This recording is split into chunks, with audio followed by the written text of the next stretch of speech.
A laboratory accident is one possible scenario. All hypotheses remain open. There is a realistic possibility that one of these viruses had managed to escape. Have you seen anything at this point that gives you a high degree of confidence that the Wuhan Institute of Virology was the origin of this virus? Yes, I have. Yes, I have. Ever since COVID began wreaking havoc around the world, there's been an at times heated public debate at the highest levels of government and science about the source of the virus. We need to accelerate efforts to identify the origins of the COVID-19 pandemic. Whether it was an experiment gone awry in a laboratory. It's important to know the answer to that. But that virus was certainly around for a longer period of time than we all thought. The World Health Organization says the first identified outbreak in the Chinese city of Wuhan was most likely to have spread from wild animals to humans through locations like this wet market. But scientists are yet to identify the original animal host of the virus. If you take SARS itself in 2003, it took about 14 or 15 years before the final nail in the coffin of the origin of that virus was hammered in. So these things do take time, and I think it's naive to think that the answer is easy. Suspicion soon turned to the Wuhan Institute of Virology, where research was being conducted on similar viruses. I think this was a laboratory disaster, a biological meltdown, but then they covered it up. I was the special coordinator for investigations in the Arms Control Bureau at the Department of State, where I ran an investigation related to the origins of COVID-19. David Asher worked for former US Secretary of State Mike Pompeo. He points to so-called gain of function that increases the transmissibility of viruses. Based on their own patent filings and published papers, you see some things involving the PLA, the Army Military Medical Service, is the unit that's been tied to the biological warfare program. They're frequently co-authoring papers on topics that involve very dramatic gain of function in coronaviruses and specific mutations and capabilities that involve an area of asymptomatic spread. If you were trying to create a bioweapon, that's exactly where you want to go. But David Asher doesn't suggest China released the virus on purpose. I don't think they intended to release this. I think they were just as surprised in Beijing as we were. They even called us and asked us what we thought was going on. Chinese officials have repeatedly rejected any suggestion of a lab leak. Why are these people pestering on the theory of a Chinese lab leak without any evidence? In 2019, November, I was over there as a visiting research scientist. Dr. Danielle Anderson is one of the few outsiders to have worked at the Wuhan Institute of Virology before the first case of COVID was officially recorded.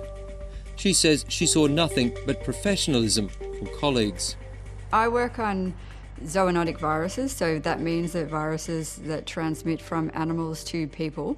And what I was particularly interested in is bat-borne viruses. So when I was working in the lab, I didn't see anything that would lead me to think that there was a breach anywhere.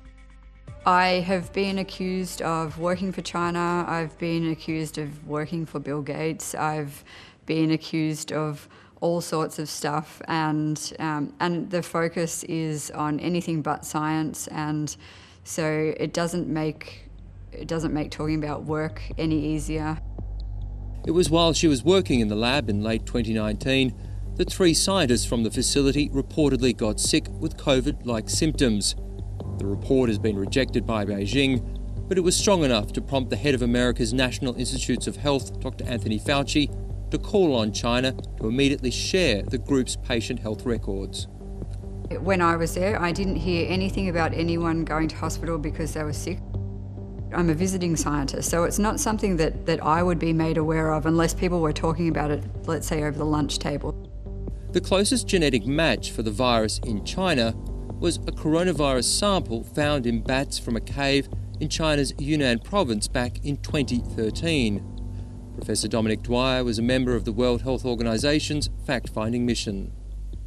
The scientists went into the caves, they swabbed and examined a lot of the bats, and they did find bat coronaviruses in that cave. Videos have also emerged of Chinese researchers at the time handling bats without proper protection. Yes, I have seen photos and videos apparently of Chinese scientists not wearing PPE. It remains unknown if any scientists got sick, but certainly not published or discussed. One virus from that cave in 2013 was named RATG13, and it's known to have been studied by researchers at the Wuhan Institute of Virology. We do know they published the viral sequences of the viruses from that cave, and indeed other viruses as well. It's never actually been grown in the lab or cultured in the laboratory. So even though it's the closest relative, it was never living in the laboratory, if that makes sense. And I think that's important. So there was nothing hidden about that. Despite its 96% genetic match to the virus that causes COVID, some scientists reject suggestions that the virus could have been manipulated in the lab because of the amount of molecules that would need to have been changed. Well, 96% sounds pretty similar. And, RATG13 and SARS-CoV-2, do have common ancestors. But if you were thinking about converting RATG13 to SARS-CoV-2, you'd have to change over 1,100 nucleotides, 1,100 amino bases in the genome of the virus. And that's just impossible. That could not have been done in the laboratory. When 730 spoke to virologist Dr. Robert Garry last year, he argued the virus most likely came from the wild. 12 months on, he's even more convinced of the likelihood of animal to human transmission. There are probably only a few dozen people in China that are going to mines and other places to collect samples from bats, but there are literally tens of thousands, probably hundreds of thousands of people that are involved in the wildlife trade. The numbers don't add up. US President Biden's asked his intelligence agencies for a more definitive view by next month. The President decided we wanted to do a more extensive review to see what more we can uncover over the course of 90 days. The Chinese are doing things that have malevolent intention in every other field of science today. Okay, so why should we think biology is just where the good people work? I don't buy it. The work done around this hasn't given the answer. And so when you don't have the science to a satisfactory level, that allows the politics to swirl around and people to say things that might be quite sensible or completely outrageous. In the absence of the answer, the politics can be difficult.